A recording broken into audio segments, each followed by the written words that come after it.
छत्तीसगढ़ की लोक संस्कृति और परंपरा को लगातार आगे बढ़ाने का जो काम कर रहे हैं राकेश तिवारी जी, लगातार आप देखते हैं गाबो बजाबो गोठियाबो कार्यक्रम के तहत वो नए नए कलाकार और पुराने से पुराने कलाकार को सामने लाते हैं। अभी रिसेंटली राष्ट्रपति भवन में अपना जो है कार्यक्रम करके आए हैं और पहुंचे हैं एक कार्यक्रम के लिए। हम जानेंगे क्या कुछ कार्यक्रम है और कैसा अनुभव रहा है और कैसे वो हमारे लोक जो संस्कृति है परंपरा है उसको आगे बढ़ाने का काम कर रहे हैं। स्वागत है राकेश जी। जी।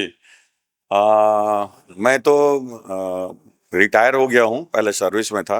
लेकिन मेरी मन में बात थी कि भाई छत्तीसगढ़ के इतने ज़्यादा कलाकार हैं, यहाँ गांव-गांव में कलाकार हैं। तो वो कलाकार के पास कहीं लोक धुन है, किसी के पास बहुत सारे अच्छे गीत हैं, शब्द हैं। तो मैं दिमाग में मेरा लगा कि उन लोगों से बातचीत करके एक बनाया जाए पॉडकास्ट। तो मैं शुरू किया, उसको रफ टाइप पे शुरू किया। अभी भी मेरा रफ ही है, वो रॉ मटेरियल रहता है। कभी कुत्ता आ जाता है, कभी बैल आ जाता है बात करते करते, तो उसको वैसे ही रखा गया है। लेकिन इतना अच्छा प्रतिसाद मिला दर्शकों का कि आज 2 साल नहीं हुआ है, 500 एपिसोड हो गया है और लगातार एक दिन में 2 कलाकारों का इंटरव्यू डल रहा है उसमें। तो एक तो मुझे भी खुद सीखने का उसमें अवसर मिल रहा है। मैं भी सीख रहा हूँ, अभी भी सीख रहा हूँ। और जो कलाकार हैं बहुत उत्साह हो जाते हैं, बहुत खुश हो जाते हैं और पूरा अपने गांव-गांव बताते हैं कि हम गावो बजावो गोठियाबो के कलाकार हैं। तो बहुत मेरे को खुशी होती है।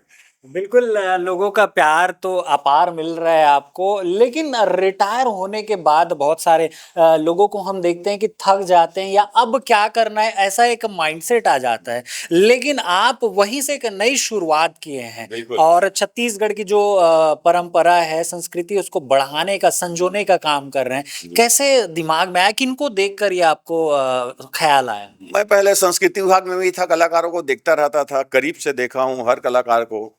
और मैं कुछ-कुछ काम भी करते रहता था, वो आज उनका प्रतिसाद मिल रहा है। मैंने एक बार 2008 में वाराणसी में एक बाजा के ऊपर कार्यक्रम किया था। वो कहीं न कहीं अधिकारियों के नज़र में थी कि राकेश तिवारी जी बहुत अच्छा संयोजन कर सकते हैं करके।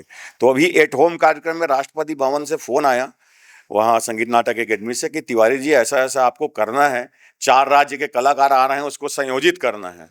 तो मैं सहर्ष स्वीकार किया। और हर कलाकार का एक सपना रहता है कि ऐसे ऊँचे जगह में कार्यक्रम करें जहाँ बहुत बड़े-बड़े वीआईपी हों, कार्यक्रम करें, तो वो मेरा सपना भी साकार हुआ।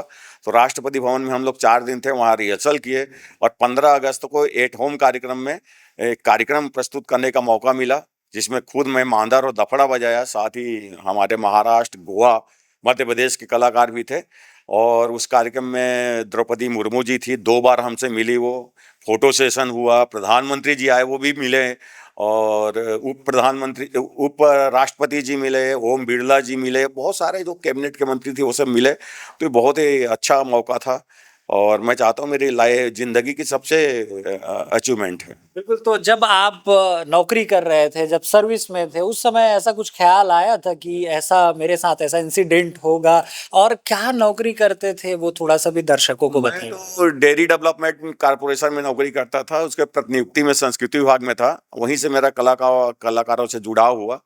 उस दरमियान मैंने एक नाटक बनाया था राजा फोकलवा, जिसका 150 शो किया पूरा देश में।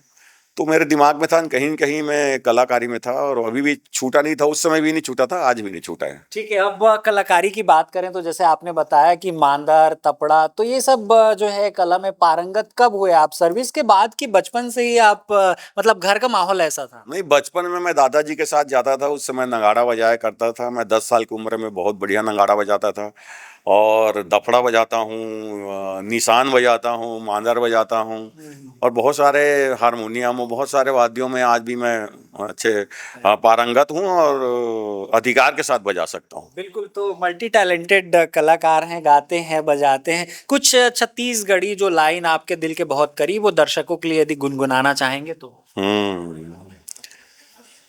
मोर भाखा संग दया माया के और सुघर हवे मिलाप रे, ऐसन छत्तीसगढ़िया भाखा कौनो संग झन ना पुरे, ऐसन छत्तीसगढ़िया भाखा कौनो संग झन ना पुरे। जोहार। बिल्कुल, तो लेखन और निर्देशन है ये सभी जो भी आप गाते हैं, बजाते हैं, उनका आप ही करते हैं कि आपके और कोई सहयोगी भी? नहीं, मेन कंसेप्ट तो मेरा रहता है, लेकिन ड्रामा अगर करोगे या कोई काम करोगे तो उसमें सहयोगी की जरूरत तो पड़ेगी ना।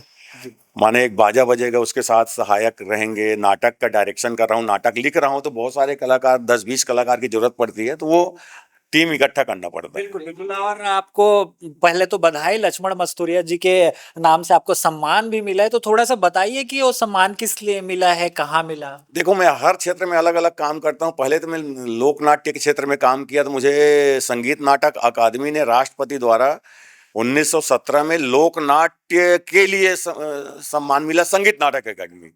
फिर मेरे गाने का जो टैलेंट था उसको देख के छत्तीसगढ़ शासन ने मुझे सम्मान दिया, गायन के क्षेत्र में लक्ष्मण मस्तूरिया सम्मान। जी।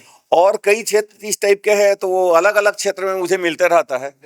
और मैं फ़िल्म भी लिखता हूँ, टेलीफ़िल्म भी लिखा हूँ, गाने भी लिखता हूँ, कंपोज़ भी करता हूँ। अभी पॉडकास्ट में मेरा 600 एपिसोड होने वाला है, वो भी वर्ल्ड रिकॉर्ड में जाने वाला है, तो वो भी एक बहुत-बहुत सम्मान की बधाई। बात है। धन्यवाद। तो अभी राष्ट्रपति भवन से आए हैं रिसेंटली, आप कुछ अनुभव शेयर करेंगे दर्शकों से? कैसा रहा? क्या वहाँ का प्रोटोकॉल रहता है? ऐसा कुछ जो इनसाइड स्टोरी है जो लोग नहीं जानते? हाँ, वो राष्ट्रपति भवन में जाना ही अपने आप में वो रहता है, उनका बड़ा सिक्योरिटी पॉइंट से। लेकिन हम लोग 4 दिन लगातार जाते थे, 4 दिन आते थे, घर टाइप का हो गया था वहाँ।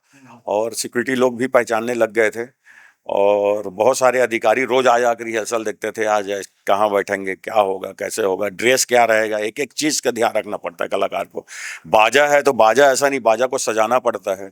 और ये सब कलाकारों के लिए है कि आप कहीं भी बड़े प्रोग्राम में जा रहे हैं तो आपका बाजा भी खूबसूरत हो, आपका ड्रेस भी खूबसूरत हो, वैसे ही आपका परफॉर्मेंस भी बड़ा खूबसूरत हो बिल्कुल, इसी तो तरह। आपका जो अभी शो चल रहा है गाबो बजाबो गोठियाबो, इनके बारे में थोड़ा-सा लोगों को बताएँगे कि इसमें यदि कोई आना चाहते हैं या कैसे आप जो कलाकार हैं उनको अप्रोच करते हैं, कैसे उनको पिच करते हैं? नहीं, मेरा तो नंबर सार्वजनिक है, 9425510768। सभी कलाकार बीच-बीच में फ़ोन करते रहते हैं और ऐसा कोई है ही नहीं है, जो भी चाहे फ़ोन करके आ सकते हैं। हाँ, इसमें कभी-कभी मेरे को ये हो जाता है, मैं कलाकार को आमंत्रित कर देता हूँ, कलाकार की जो गुणवत्ता है उसको नहीं समझ पाता। तो कभी-कभी समझौता करना पड़ता है। एक कलाकार है, वो गाँव में ऐसे ही गाता था, छोटा-मोटा गाँव में बोल के आ गया था कि मैं जा रहा हूँ गावो बजाओ करके। तो वो उनको मेरे को डालना पड़ा, तो थोड़ा-सा रहता है कि वो वही कलाकार अप्रोच करे जो अच्छा थोड़ा बहुत गा रहे हैं, अच्छा। तो मैं यही उनको बेहतर तवज्जो करता देंगे। हूँ। हाँ, तो बिल्कुल। अभी जो नए उभर रहे हैं कलाकार या नए जो कदम रखे हैं, उनके 1-2 ऐसा प्रोजेक्ट जो किए हैं, तो उनको अभी थोड़ा-सा नहीं, उनको भी देते हैं, अगर टैलेंट है उसमें गाने का तो बिल्कुल। अभी नए-नए लड़के लोग आ रहे हैं, छोटे से 4 साल की उम्र से लेके जो लड़के हैं उनको भी तो प्राथमिकता आप देनी। पहले देखते हैं कि है उनके अंदर नहीं, मैं असल देखता नहीं हूँ। वो फ़ोन में बात करता है, बोले आ जाओ जैसे भी है। लेकिन मेरी ये टैलेंट है कि वो जो गाना गाए चाहे मत गाए, मेरे बातचीत से ही काफ़ी वो मेरा प्रोग्राम जो है चल जाता है वो। अच्छा, वो गाना गाने वाला रहे कि मत रहे, उसे मज़ाक लहज़े उसे, और हाँ, मैं समझ जाता हूँ गाने में कमज़ोर है तो दूसरी तरफ मोड़ देता हूँ बातचीत। हाँ। और उनको पुरानी चीज़ है जो कैसे होता था, खड़ा साज कैसे होता था, नाचा कैसे होता था, भोजली कैसे होता था, तो मैं गाना कम करके और सारे उससे बातें उगलवा लेता हूँ।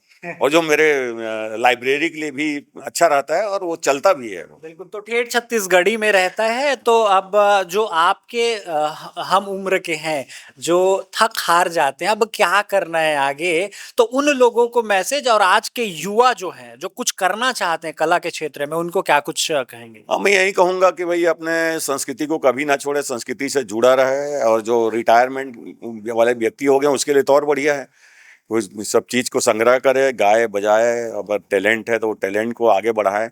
थकना-हारना बिल्कुल नहीं है, मरते दम तक ये काम चलते रहना चाहिए। बिल्कुल, युवाओं के लिए एक मैसेज। युवा लोगों को भी कहूँगा कि अब ये जो परंपरागत युवा हैं, जो अपने बाँस गीत है, जो यादव समाज के धरोहर के रूप में जाना जाता है, तो ऐसा नहीं कि हम पढ़ लिख गए, कलेक्टर बन गए, पीएससी क्लियर कर लिए तो बाजा ना बजाएँ। अपन एक दिन कम से कम उस बाजा को बजाएँ और अपनी संस्कृति, अब कल्चर को दिखाएँ, उससे कोई छोटा नहीं हो जाता। तो ये अपने जो छोटापन है उसको भूल जाइए और अपने छत्तीसगढ़ी भाषा है, हम छत्तीसगढ़ी में बात करें, छत्तीसगढ़ी में कुछ पहने, छत्तीसगढ़ी के गाना गाएं, छत्तीसगढ़ी का वाद्य बजाएं, इसमें कोई छोटा नहीं होता। बिल्कुल, तो आपने सुना राकेश तिवारी जी अभी रिसेंटली राष्ट्रपति भवन से छत्तीसगढ़ी जो है परंपरा और संस्कृति का छाप छोड़ कर आए हैं। छत्तीसगढ़ी संस्कृति परंपरा को लेकर क्या कुछ कहेंगे, अपनी प्रतिक्रिया हम तक जरूर पहुंचाएं। ऐसी खबरों के लिए बने रहिए श्री राज न्यूज के साथ।